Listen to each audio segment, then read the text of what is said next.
네, 안녕하세요. 성경 변호사입니다.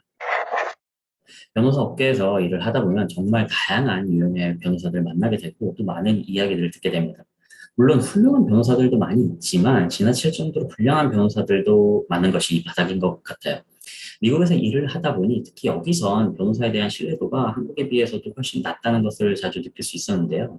예를 들면 한국에 있는 의뢰인들이 미국에 있는 변호사에게 일을 맡겼다가 일을 엉망으로 처리해서 공경에 처했던 이야기나 반대로 미국에 있는 한국 교포분이 미국 변호사를 통해 한국에 있는 변호사에게 일을 맡겼다가 수임료만 챙기고 연락이 두절되어 발만 동동 구르던 안타까운 사건도 있었습니다.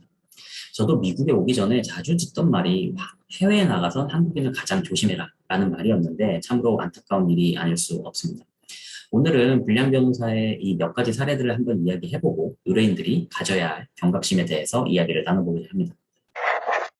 실제로 미국에서 제가 만난 의뢰인 분이 나이가 좀 있으신 한국 분이었는데 약 3, 4년 전에 미국에 소송을 진행하기 위해서 변호사를 수소문하게 되었습니다.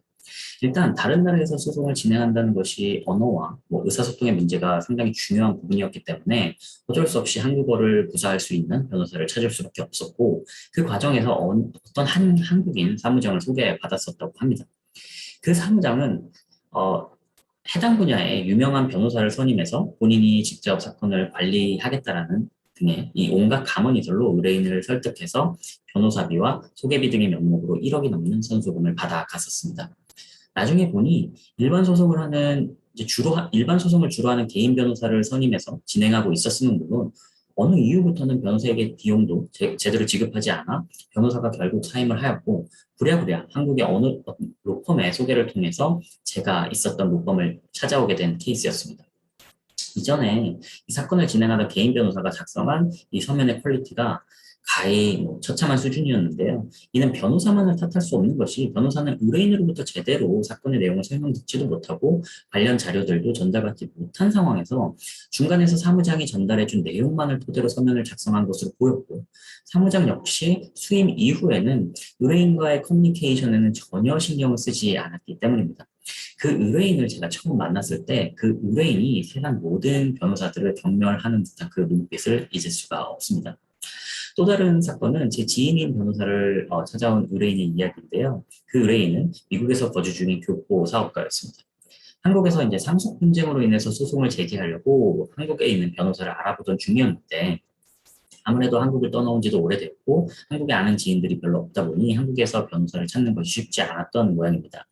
그러던 중 미국에 있는 어느 교포 미국 변호사를 소개받게 되었고 그 변호사는 자신이 한국에 아는 변호사들이 있으니 본인에게 수임료를 주면 본인이 한국에 가서 변호사를 선임하고 소송을 진행해 주겠다고 했다고 합니다. 직접 한국에서 변호사를 알아보는 것도 어려운 마당에 잘 되었다 싶어 그 교포 변호사가 요구하는 상당히 많은 수임료를 먼저 지불하였는데요.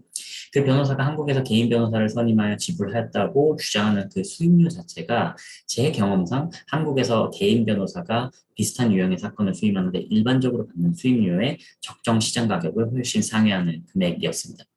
더 기가 막힌 일은 그 한국의 변호사에게 지불한 금액보다도 더 많은 금액을 교포 변호사 본인의 수고료로 책정하여 받아간 것인데 나중에 그 의뢰인이 환불을 요구하자 이미 한국 출장을 위한 왕복 비즈니스 항공권, 최고급 호텔 숙박료 등으로 많은 부분을 사용했고 따라서 환불해 줄 수 없다고 했다고 합니다. 문제는 그렇게라도 해서 한국 변호사가 일을 제대로 처리라도 했으면 다행인데 의뢰인이 미국에 있고 그쪽 사정을 잘 알지 못하니 급할 것이 없다는 걸 이용한 것인지 서면 제출도 계속 지연되고 소송 진행도 매우 불성실하게 진행됐던 것으로 보였습니다. 그 의뢰인 역시 저의 지인 변호사에게 그 변호사에 대한 경멸과 분노를 오랜 시간 동안 털어놓았다고 합니다. 한 번은 제가 이 한국인 교포 변호사의 사기와 횡령에 관련된 파생 사건에 참여한 적이 있었는데요. 그 변호사는 이민법을 주로 다루는 변호사로서 미국에 있는 한인 교포들이나 한국에서 미국으로 이민을 오고자 하는 사람들을 대상으로 투자 이민 영주권 신청 업무를 대행해 준다는 명목으로 투자금을 받아서 이를 편취하고 개인적인 용도로 유용하는 등의 혐의로 문제가 된 사건이었습니다. 무엇보다도 이 신분 문제로 인한 사람의 절박함을 이용한 정말 질이 나쁜 변호사였다고 말할 수 있고요. 변호사의 자격 박탈이 당연한 사안이었는데 캘리포니아 변호사협회에서 보내는 이 안내 메일 등을 보면 사실 이보다 좀 사안이 다소 경하지만 변호사들의 비위로 인한 징계 공고가 굉장히 자주 그리고 많이 있음에 놀란 적이 있습니다.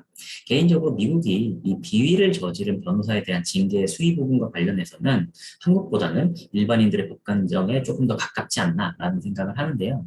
미국은 징계 수위가 상당히 높고요. 엄격하고 이 협회 차원의 최고 수위의 징계인 자격박탈의 케이스도 심심치 않게 보게 됩니다.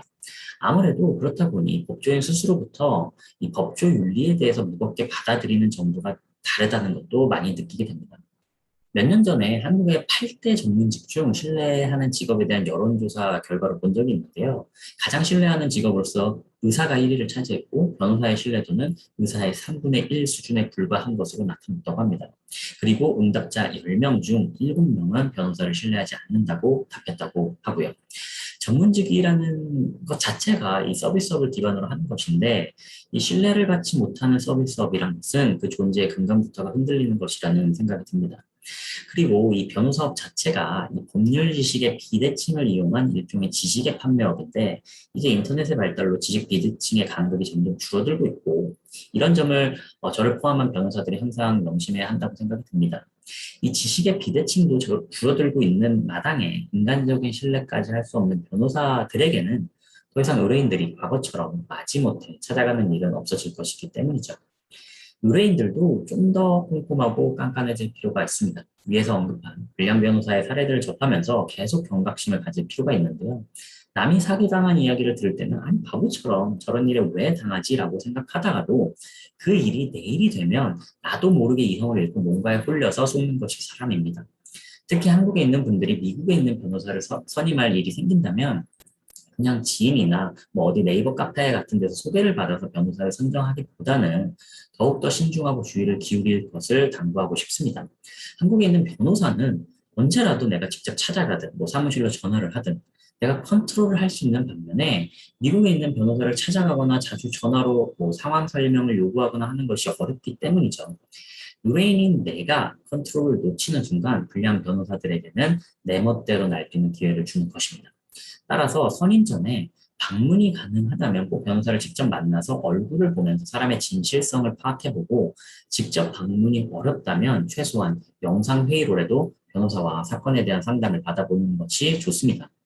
그리고 사건 수임 후에 바쁘다는 핑계로 갑자기 연락이 잘 안 되는 등 180도 변하는 모습을 보여주는 변호사는 최대한 빨리 해임을 하고 다른 변호사를 찾아볼 것을 권합니다. 선임에 들인 시간과 비용이 아까워서 끝까지 믿고 가다가 더 안 좋은 결말에 이르는 경우를 주변에서 많이 보기 때문입니다.